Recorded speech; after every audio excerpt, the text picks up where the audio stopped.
अस्सलामुअलैकुम नाजरीन। पिछली किस्त के इख्तिताम पर उस्मान कोनिया में सुल्तान के पास आए हुए थे। इस किस्त के आगाज़ में उस्मान सुल्तान को बताते हुए कहते हैं, बजंतीनी एक बड़ी फ़ौज के साथ हम पर हमला करने की तैयारी में है।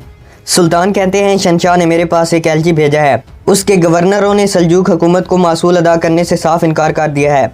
उस्मान कहते हैं, बजंतीनी फ़ौज का सरबराह मकदूनी कमांडर दुकास होगा। दुकास का नाम सुनते ही सुल्तान परेशान हो जाते हैं और कहते हैं, उसने पहले भी मेरे लश्कर पर हमला किया था। वो बहुत भयानक और ख़तरनाक इंसान है।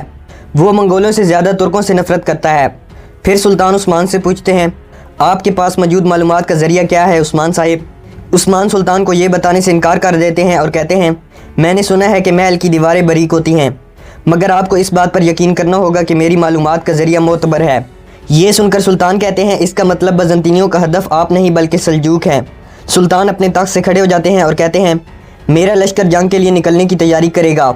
सुल्तान उस्मान के पास आकर कहते हैं, और मैं खुद उस लश्कर की सरबराही करूँगा। उस्मान, आप अपने तमाम गाजियों को तैयार रखें और इस बात को यकीनी बनाएं कि ज़्यादा से ज़्यादा मुसलमान इस जिहाद में शामिल हों। ये सुनकर उस्मान खुश हो जाते हैं और कहते हैं, सुल्तान, हमें जंग की तैयारी करने की कोई ज़रूरत नहीं, हमारे सिपाही हर वक्त तैयार रहते हैं। सुल्तान उस्मान को रुखसत करते हुए कहते हैं, अल्लाह आपका हामी और नासिर हो उस्मान।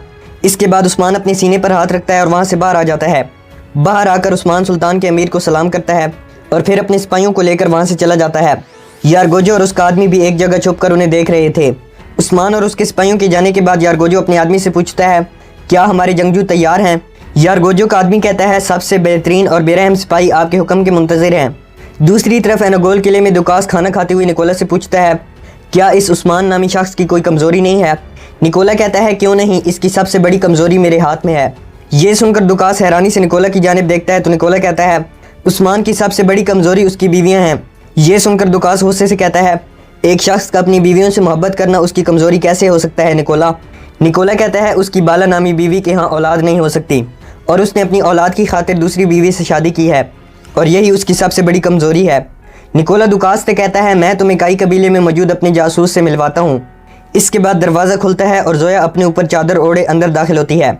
जोया अपने ऊपर से चादर हटाती है तो निकोला दुकास से कहता है, ये काई कबीले में मौजूद मेरी जासूसा है। दुकास कहता है, इसका मतलब है कि तुम काई कबीले में नकब लगाने में कामयाब हो गए। निकोला जोया से पूछता है, इस बार तुम कौन सी अहम खबर लाई हो? जोया कहती है, उस्मान की बीवी मलून खातून हमला है।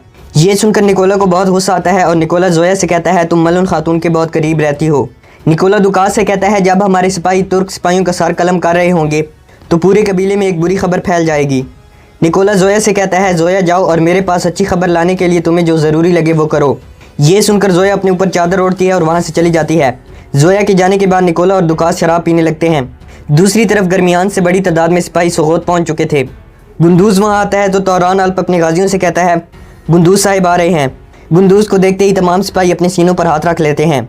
गुंदूज़ सिपाहियों से कहता है, काई कबीले की सरजमीन पर आपको खुश आमदीद कहा जाता है बहादुर जवानों। गुंदूज़ तमाम सिपाहियों का जज्बा जिहाद देखकर बहुत खुश होते हैं। कुछ देर बाद शेख अदिबाली भी वहाँ आ जाते हैं और तमाम गाजियों को खुश आमदीद कहते हैं। शेख अदिबाली अक्चा दरवेश को हुक्म देते हुए कहते हैं, इन सब जवानों को बावर्ची खाने ले जाओ और इनके लिए खाने का इंतज़ाम करो। अक्चा दरवेश कहते हैं, बाला खातून ने खाना तैयार कर लिया है और तमाम तैयारियां मुकम्मल हैं। शेख अदिबाली का एक और दरवेश कहता है, अगर आप चाहते हैं तो हम इन्हें सीधा बावर्ची खाने में ले जाते हैं। शेख अदिबाली आगे बढ़कर गाजियों से कहते हैं, आपकी आमद बायस मुसरत है। आप सबको अपने नए घर में खुश आमदीद। आप लोगों की मेहमान नवाजी करना हमारे लिए शर्फ की बात है। ये सुनकर तमाम लोग अपने सीनों पर हाथ रख लेते हैं। गर्मियान से आने वाली एक खातून आगे बढ़कर कहती है, शेख मोहतरम, हमने सुना है कि काई कबीले की ख़वातीन भी जंग में शरीक होती हैं। बाला खातून, गोंचा खातून, आइगुल खातून सब लड़ती हैं, इसीलिए हम भी इस जंग में शरीक होना चाहती हैं। ये सुनकर शेख अदिबाली मुस्कुराकर गुंदूज़ से पूछते हैं, इस बारे में आपका क्या ख्याल है गुंदूज़ साहिब? गुंदूज़ कहता है, ख़वातीन भी बहादुरी में मर्दों से कम नहीं हैं। हम सब ओगोस खान के वारिस और जंगों से मोहब्बत करने वाले लोग हैं। एक बच्चा आगे आकर कहता है, मुझे भूख लगी है। ये सुनकर कुमराल अब्दाल उसे कंधों पर उठा लेते हैं और बावर्ची खाने की तरफ जाते हुए कहते हैं, इंतज़ार किस बात का है, सब लोग मेरे पीछे आ जाएं। ये सुनकर सब ख़वातीन और बच्चे बावर्ची खाने की तरफ चले जाते हैं तो तौरान अल्प अपने गाजियों से कहता है, सिपाहियों, यहाँ काई कबीले के लोग हैं, यहाँ हमें वो मकसद मिलेगा जिसके लिए हम जान भी दे सकते हैं। इसके बाद तौरान अल्प उन्हें भी बावर्ची खाने की तरफ लेकर चल पड़ता है। दूसरी तरफ उस्मान और उसके सिपाही जंगल में एक जगह पर रुके हुए थे और सब लोग खाना खाने में मसरूफ़ थे। बुरान गुक्तोक के पास आ जाता है और उसे पानी देता है, मगर गुक्तोक पानी लेने से इनकार कर देता है। ये मंजर उस्मान साहब भी देख रहे थे। गुक्तोग पानी नहीं लेता और उठकर वहाँ से जाने लगता है तो उस्मान गुक्तोग को अपने पास बुला लेते हैं और गुक्तोग से पूछते हैं तुम्हारा बहरान अल्प के साथ क्या मसला है। जब मैं महल में गया था तो मेरे पीछे क्या मसला हुआ। इसी दौरान सल्तूक अल्प अपने घोड़े पर सवार होकर वहाँ आता है और उस्मान को खबर देते हुए कहता है आगे मंगोल हैं जनाब, शायद उन्होंने हमारे लिए घात लगाया हुआ है। ये सुनकर तमाम सिपाही खड़े हो जाते हैं तो उस्मान उन्हें सेब खाते हुए पुरसकून रहने का कहता है। उस्मान सिपाहियों से कहते हैं सबको मालूम है कि क्या करना है। ये सुनकर उस्मान के तमाम सिपाही बिखर जाते हैं जबकि उस्मान अपनी जगह पर ही बैठा रहता है। कुछ देर बाद मंगोल अपने घोड़ों पर सवार होकर वहाँ आते हैं तो उस्मान मंगोलों के सरबराह से कहता है तुम्हें वाली यारगोजो ने भेजा है। मंगोलों का सरबराह कहता है उठो और हमारे सामने झुको। उस्मान सेब खाते हुए कहते हैं अगर तुम यहाँ मुझे झुकाने आए हो तो तुम्हें अब अपने झुकाव की फिक्र करनी चाहिए। ये सुनकर तमाम मंगोल सिपाही अपनी तलवारें निकाल लेते हैं और मंगोलों का सरबराह कहता है इसे मार डालो। इसी दौरान उस्मान के छुपे हुए सिपाही मंगोलों पर तीर बरसाना शुरू कर देते हैं। इसके बाद मंगोलों और काइयों के दरमियान जंग शुरू हो जाती है। बहरान और बाकी सिपाही भी अपनी तलवारें निकाल लेते हैं और मैदानी जंग में आ जाते हैं। उस्मान मंगोलों के सरबराह से लड़ता है जबकि उस्मान के सिपाही बाकी मंगोलों का मुकाबला करते हैं। गुक्तोग और बहरान भी काफ़ी तेज़ी के साथ मंगोलों को मौत के घाट उतार रहे थे। इसी दौरान एक मंगोल गुक्तोग पर पीछे से हमला करने लगता है तो बहरान उसे तीर चलाकर मार देता है। ये देखकर गुक्तोग मुस्कुराता है तो बहरान कहता है माफ़ करना भाई। इसके बाद वो दोनों दोबारा मंगोलों के साथ लड़ने में मसरूफ़ हो जाते हैं। उस्मान के तमाम सिपाही मंगोलों को मार देते हैं जबकि उस्मान भी मंगोलों के सरबराह को ज़ख्मी कर देता है और अपनी तलवार उसकी गर्दन पर रख लेता है। मंगोलों का सरबराह कहता है उस्मान सरदार मेरी जान बख्श दें। उस्मान कहते हैं ना ही तुम, ना ही यारगोजो, ना ही गियातू और ना ही चंगेज़ खान मुझे झुका सकता है। ये सुनकर मंगोलों का सरबराह कहता है तुम्हें इसका हिसाब देना होगा उस्मान। उस्मान कहते हैं अर्तुरुल गाजी का बेटा सरदार उस्मान ज़रूर देखेगा मगर असल में हिसाब लेने वाला मेरा अल्लाह है। अब हिसाब क्या होता है ये उस्मान तुम्हें बताएगा। ये कहकर उस्मान अपनी तलवार घुमाते हैं और मंगोलों के सरबराह की गर्दन काट देते हैं।